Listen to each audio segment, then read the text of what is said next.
mean, some people say that raw fleece is gross, and I totally understand that. You know, it's got poop tags on it, whatever, and they're animals. But you know, I work with animals all day long. I have dogs, and well, personally, for me, I feel better working with raw fleece. It's less germs than kissing people. I mean, you don't know what that person's been doing all day consuming, and you kiss them in the mouth. I'm not eating my fleece. I'm most certainly not eating while I'm spinning. I'm not putting my hands in my mouth at any point, in any way when I'm doing this. So I consider this, you know, fairly safe, considering all the other things like people do, like not washing their hands after going to the bathroom, and you're touching doorknobs. People are a lot more germy than this fleece is. Just don't eat and spin. Wash your hands thoroughly at all times, regardless. That was my public service announcement. Hi, I'm Denise, Foursquare Microfarm, and I'm out here in my front yard, and just want to show you cold soak, because I know someone asked my last video about cold soak fibers. First of all, I spin it in the grease a lot of times. So if spinning in the grease is not for you, you could probably stop this video right now. But if you do spin in the grease, or it's just something you want to try, you're not afraid of a little lanolin. This is a raw Jacob fleece, and seriously, this is what it looks like. And it actually was a little more yellow, but it rained the other day, and so it kind of rinsed it out a bit. Jacobs can be heavy grease. Sometimes they're not heavy grease. It really kind of depends on the flock, you know, individual lambs and things like that, or individual sheep, so it depends. Anyway, so this is what it is. This fleece has been stored in the barn in this plastic bag, which has a feed bag in it, for at least 3 years. So it's not like it's fresh. All right, so what I do is I have a 5-gallon bucket, and I put fleece in so it's about 3/4 of the way full, so it's got enough room that it can move around. I can swish it around. Then I fill it up with water. Sometimes I fill it up with soap. Sometimes I don't fill it up with soap. I just forgot this time, really. And depending on how dirty the fleece is, like this,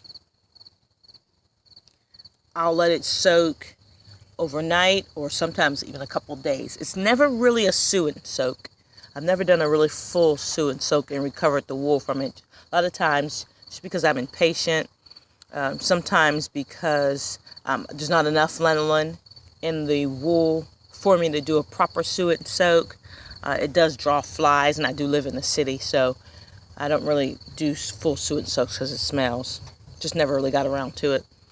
Okay, so here it is. This has been here a couple days because I've been out and about, and I really have not been able to get to it.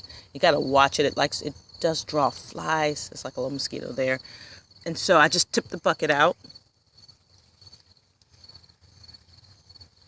And over here on the other side, I have a bucket with holes in it. And I pour the fleece into here, and I let it drain.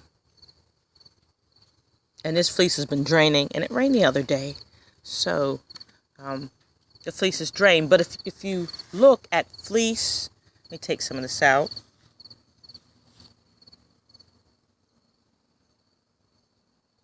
If you look at this fleece here compared to this fleece here, and like I said, this was really yellow and yucky before.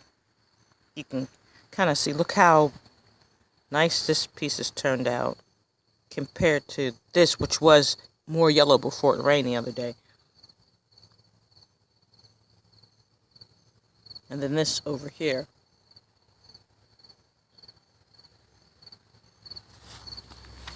And imagine what it would be like if I had actually put some soap in it. Okay, such the big difference. And I took some of this to a friend's house. She has a larger carder than I do, and ran it through the carder, and it was just fine. I just clean off my carders with a little alcohol if they get too gummy, which really hasn't been a big problem. I'll run some scrub fleece through it.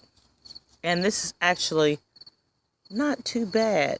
It's good enough for me to spin like this. There are some fleeces, like I would not do this with a merino, or some of those really heavy greased fleece.